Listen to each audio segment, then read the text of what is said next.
welcome to another edition of ZonaZoo Sports Report. I'm Maddy Rundin, alongside me Ben Gabrielson, as always.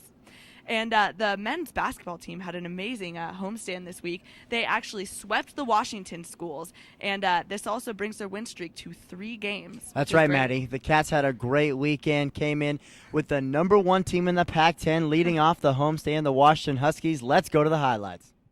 Opening introductions for the Arizona Wildcats, getting in all their hugs and hand pounds before they would take on the number 1 team in the Pac-10, the Washington Huskies. First half action, Nick Wise pulling the Oliver twist, pick in his pocket, running the break, the no-look to Chase Budinger for 2, on the foul, 2 of his 25. Fendi right before halftime, the lay-in to bring Arizona within 1. Second half action, Kyle Fogg is only 3 of the night, but he made it count for the youngster. Then Chase Budinger, wham, bam, thank you, ma'am, the dunk from Nick Wise. The Cats shot 85% from the line in the second half, including a perfect 14 of 14 from guard Nick Wise, and the Cats score 69 points in the second half on their way to a 106-97 victory over Washington. That was an amazing game, and after the game, we got a chance to catch up with Sean Mooney from Fox Sports Arizona. Sean, thanks for joining us today on the ZonaZoo Sports Report. First question, energy level of this team has been through the roof the last couple of games. Do you think that has anything to do with the Aubrey Coleman incident, maybe the end of that Houston game? I think that incident where Aubrey Coleman stomped on Chase Budinger really ignited this team. I think there was maybe a perception that this team was a little bit soft. Chase Budinger might have been a little bit soft. I think that they really woke up as a team when that happened. And we saw the carryover into this game against Washington. Now, you would have been questioning earlier. I talked to Mike Dunlap before the game. I asked him if he noticed something different in practice. And he said, yeah, we did notice a different intensity, but he said one thing that was really good as far as the team goes is that they saw all the stuff we've been coaching them. They saw evidence that it works against Houston. Now, Sean, the Wildcats had a very 3-happy second half. So what do you think of this new offensive scheme by the Wildcats?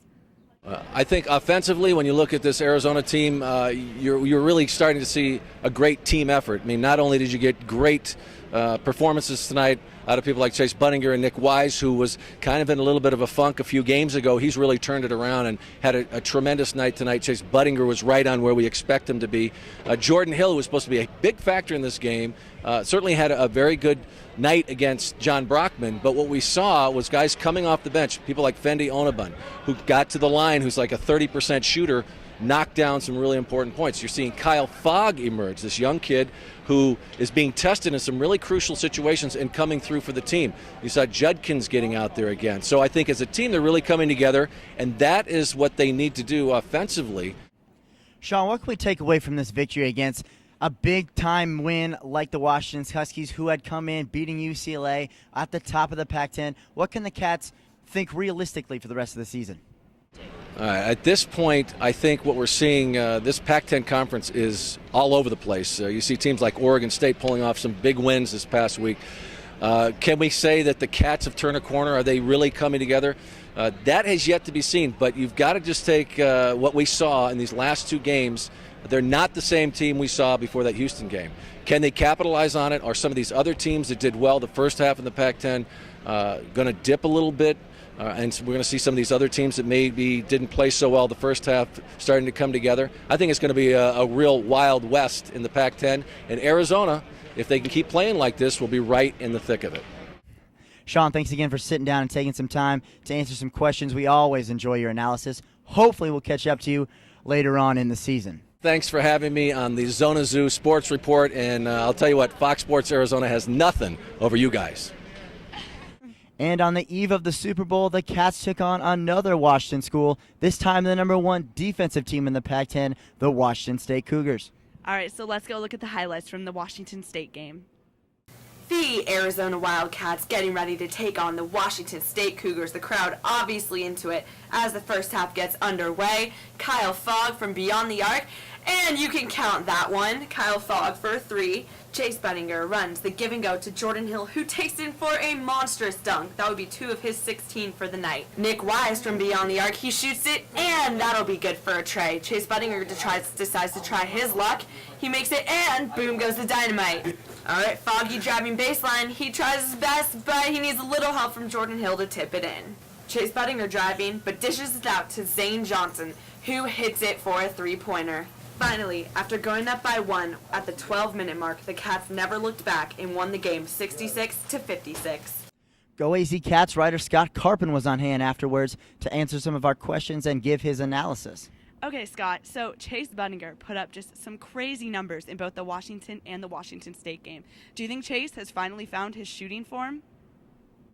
The difference with Chase is when his shot is not falling this year, he has been attacking the rim and getting it going. If you look in the first half, only 4 points for Chase. Second half, attacked inside first, got his feel for the basket, and then he moved his game outside. He hit that big three to spark the run. I think it was a 14-0 run. So Chase, once his shot's not going this year, he's doing a better job going to the rim, getting some easy looks on the inside, and then when he feels comfortable, he's moving to the outside and getting his shots from the perimeter. Kyle Fogg has been the X factor for this Cats team recently. Can he keep it up, and can he be someone they can rely on down the stretch? Kyle's interesting because entering the season, he thought he might actually redshirt and not get playing time. It was really iffy, and we have seen him with some breakout performances earlier in the year, but he's finally found that comfortable groove. Given Arizona has played 4 straight home games and he's much better at home than on the road, I think the true test for Kyle will be next week when they go to Oregon. If he can keep up the pressure defensively and continue to knock down shots offensively, he could be a big thing. But this past 2 weeks, he has been in the gym every night, shooting about 300 shots before he goes to sleep with Coach Mike Dunlap, and we have seen a difference in his game offensively.